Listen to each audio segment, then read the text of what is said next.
क्या आप अपने डर का सामना करने के लिए तैयार हैं?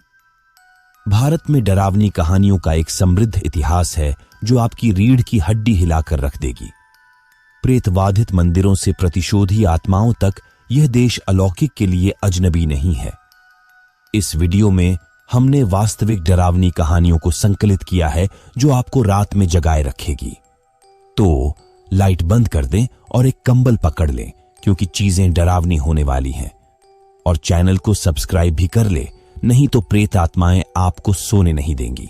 भारत की पारंपरिक जमीन में कई ऐसे राज्य दफन हैं जो कई वर्षों या कहें सदियों बाद आज भी उसी तरह ताजा और अनसुलझे हैं जितने पहले कभी हुआ करते थे। ये रहस्य कुछ ऐसे हैं जिन्हें जितना सुलझाने की कोशिश होती है ये उतना ही उलझते जाते हैं। ऐसा ही एक राज्य राजस्थान के जैसलमेर जिले के कुलधरा गांव में भी दफन है। यह गांव पिछले 170 सालों से वीरान पड़ा है। एक ऐसा गांव जो रात ही रात में वीरान हो गया और सदियों से लोग आज तक नहीं समझ पाए कि आखिर इस गांव के वीरान होने का राज्य क्या था। कुलधरा गांव के वीरान होने को लेकर एक अजीबोगरीब रहस्य है। दरअसल कुलधरा की कहानी शुरू हुई थी आज से करीब 200 साल पहले, जब कुलधरा खंडहर नहीं था बल्कि आसपास के 84 गांव पालीवाल ब्राह्मणों से आबाद हुआ करते थे। लेकिन फिर जैसे कुलधरा को किसी की बुरी नजर लग गई। वो शख्स था रियासत का दीवान सालम सिंह, अय्याश दीवान सालम सिंह, जिसकी गंदी नजर गांव की एक खूबसूरत लड़की पर पड़ गई थी। दीवान उस लड़की के पीछे इस कदर पागल था कि बस किसी तरह से उसे पा लेना चाहता था। उसने इसके लिए ब्राह्मणों पर दबाव बनाना शुरू कर दिया। हद तो तब हो गई कि जब सत्ता के मद में चूर उस दीवान ने लड़की के घर संदेश भिजवाया कि यदि अगले पूर्णमासी तक उसे लड़की नहीं मिली तो वह गांव पर हमला करके लड़की को उठा ले जाएगा। दीवान और गांव वालों की ये लड़ाई अब एक कुंवारी लड़की के सम्मान की भी थी और गांव के आत्मसम्मान की भी। गांव की चौपाल पर पालीवाल ब्राह्मणों की बैठक हुई और 5000 से ज्यादा परिवारों ने अपने सम्मान के लिए रियासत छोड़ने का फैसला ले लिया। कहा जाता है कि निर्णय लेने के लिए सभी 84 गांव वाले एक मंदिर पर इकट्ठा हो गए और पंचायतों ने फैसला किया कि कुछ भी हो जाए अपनी लड़की उस दीवान को नहीं देंगे। अगली शाम कुलधरा कुछ यूं वीरान हुआ कि आज परिंदे भी उस गांव की सरहदों में दाखिल नहीं होते। कहते हैं गांव छोड़ते वक्त उन ब्राह्मणों ने इस जगह को श्राप दिया था। आपको बता दें कि बदलते वक्त के साथ 82 गांव तो दोबारा बन गए, लेकिन 2 गांव कुलधरा और खाभा तमाम कोशिशों के बाद भी आज तक आबाद नहीं हुए हैं। ये गांव अब भारतीय पुरातत्व विभाग के संरक्षण में है, जिसे दिन की रोशनी में सैलानियों के लिए रोज खोल दिया जाता है। कहा जाता है कि यह गांव रूहानी ताकतों के कब्जे में है। टूरिस्ट प्लेस में बदल चुके कुलधरा गांव घूमने आने वालों के मुताबिक यहां रहने वाले पालीवाल ब्राह्मणों की आहट आज भी सुनाई देती है। उन्हें वहां हर पल ऐसा अनुभव होता है कि कोई आसपास चल रहा है।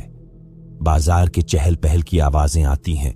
महिलाओं के बात करने और उनकी चूड़ियों और पायलों की आवाज हमेशा ही आती रहती है।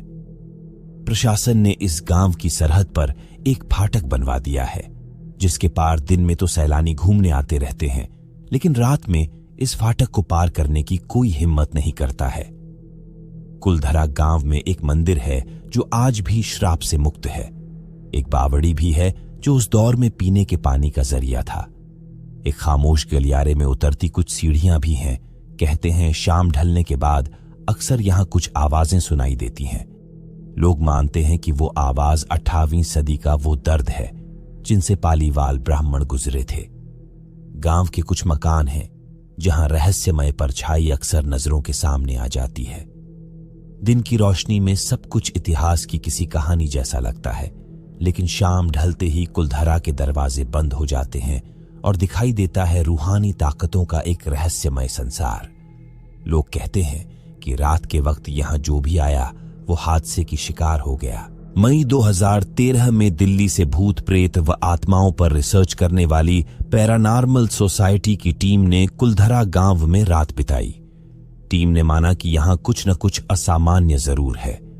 शाम के वक्त उनका ड्रोन कैमरा आसमान से गांव की तस्वीरें ले रहा था, लेकिन उस बावड़ी के ऊपर आते ही वो कैमरा हवा में गोते लगाता हुआ जमीन पर आ गिरा, जैसे कोई था जिसे वो कैमरा मंजूर न हो। ये सच है कि कुलधरा से हजारों परिवारों का पलायन हुआ। ये भी सच है कि कुलधरा में आज भी राजस्थानी संस्कृति की झलक मिलती है। पैरानॉर्मल सोसाइटी के उपाध्यक्ष अंशुल शर्मा ने बताया था कि हमारे पास एक डिवाइस है जिसका नाम गोस्ट बॉक्स है।